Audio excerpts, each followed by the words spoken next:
Hi, my name's Gare, and today I'm going to share with you a beautiful banana, raspberry and coconut loaf recipe that I'm going to make in my Thermomix. It's so much easier and quicker when you make your cakes in a Thermomix.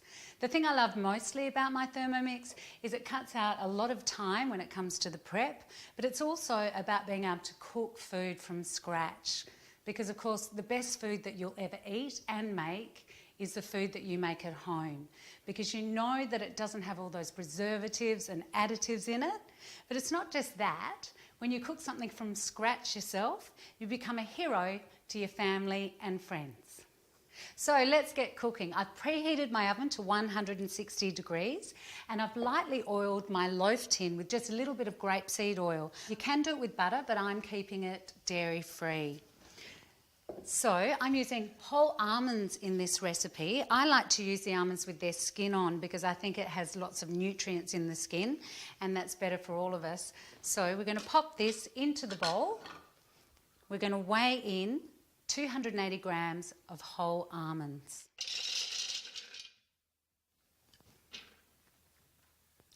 They're for me later. Now we just pop on the lid. And what we want now is to create some almond meal. So all we do is go back to home. We're going to go for 10 seconds on speed 8.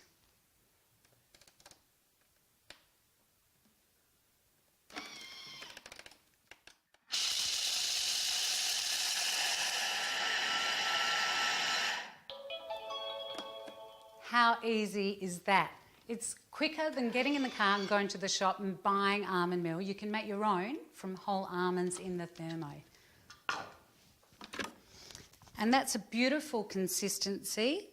And I find that when you actually mill your own almonds, the loaf is even more moist. So we'll just transfer this to a bowl.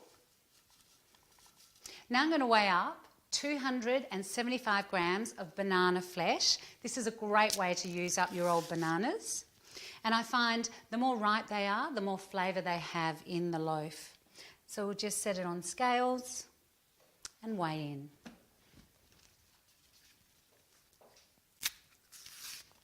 So usually about 3 to 4 bananas will give you about 275 grams. And now for the eggs. I'm using 4 large free-range eggs, and I always try to get organic eggs when I can. And I simply crack them into a bowl first so I make sure I don't get any shell in the thermo bowl.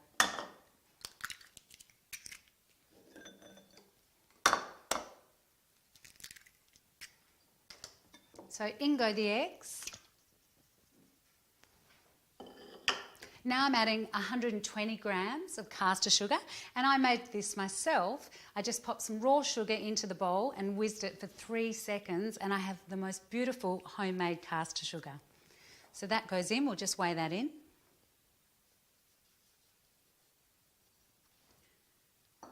And now we're just going to whiz that all together, place on the lid with the cup on top, go back to home, and we're going for 5 seconds on speed 5.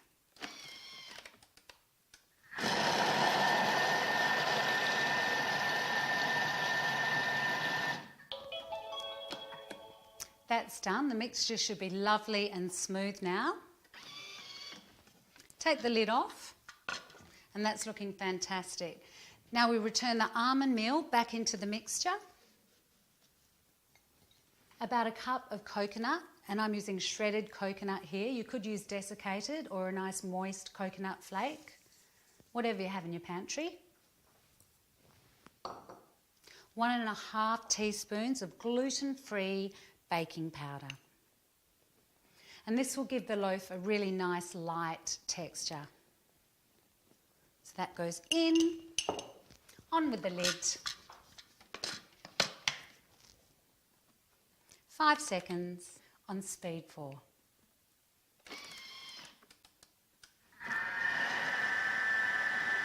And that's a nice, gentle mixing speed. Now all we need to do is add the raspberries. So I've got 120 grams of raspberries here. I'm going to use half of it in the mixture and then the other half I'm going to sprinkle on top at the end to make it look nice and pretty. So we'll just gently sprinkle that in.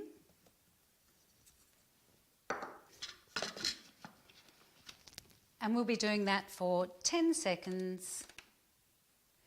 Reverse, 3.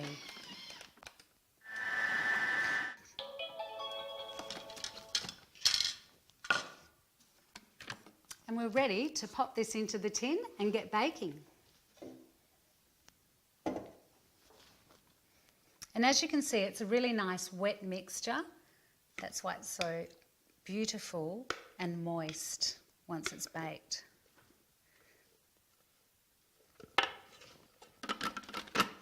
And it's pretty amazing to think that we've whipped this up in under 3 minutes, all from beautiful natural ingredients that I usually have in my pantry.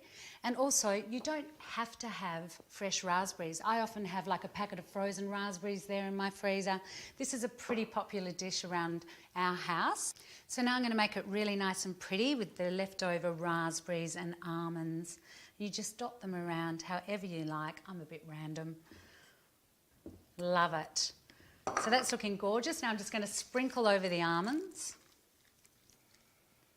You know, that's the one thing I really love about Thermomix is I've met some really reluctant cooks over time. People say, oh, I'm time poor, I don't have enough time to bake or cook.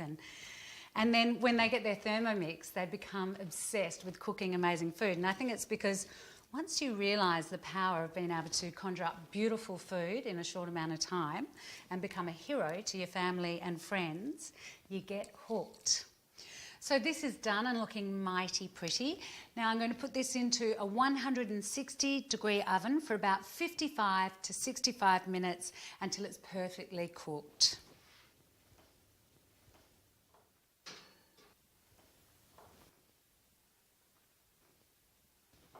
So as you can see, the loaf is baked. I cooled it in the tin for about 10 minutes and then I turned it out and it's looking absolutely gorgeous. I'm going to serve it with some whipped cream. You could serve it with yogurt, coconut yogurt, maybe even almond butter, whatever takes your fancy, but I'm in the mood for whipping some cream. I'm just going to use the butterfly whisk that just sits perfectly on top of the blade inside. And I'm going to pour the cream into the bowl. Pop on the lid. And now with this, you don't set a time because all cream is different. It depends on the temperature of the cream or how fresh it is. We just set it on speed 3 and keep an eye on it through the little hole.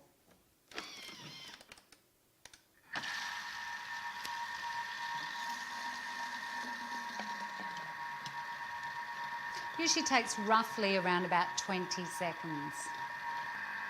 And I think we're just about there. And we'll just pop this into a bowl.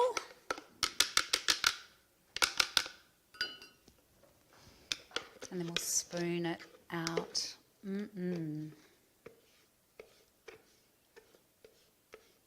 I feel an afternoon tea coming on. So that's all the cream. We'll pop this back on the base. Clean up a little bit. Now we're just going to ice this with a little bit of our handmade icing sugar, just a gentle sprinkle over. It's fairly low on sugar, this recipe, so it doesn't hurt to add a little bit of extra at the end, and I think it makes it look even more gorgeous. So doesn't that look fantastic and just so easy? Fantastic for afternoon teas, garden parties, pop a little slice in one of the kids' lunch boxes and they'll love you forever. Now I've got some girlfriends coming around but they're running a bit late and I don't think I can wait to taste this. But don't forget, if you want my recipe and thousands more, go to recipecommunity.com.au.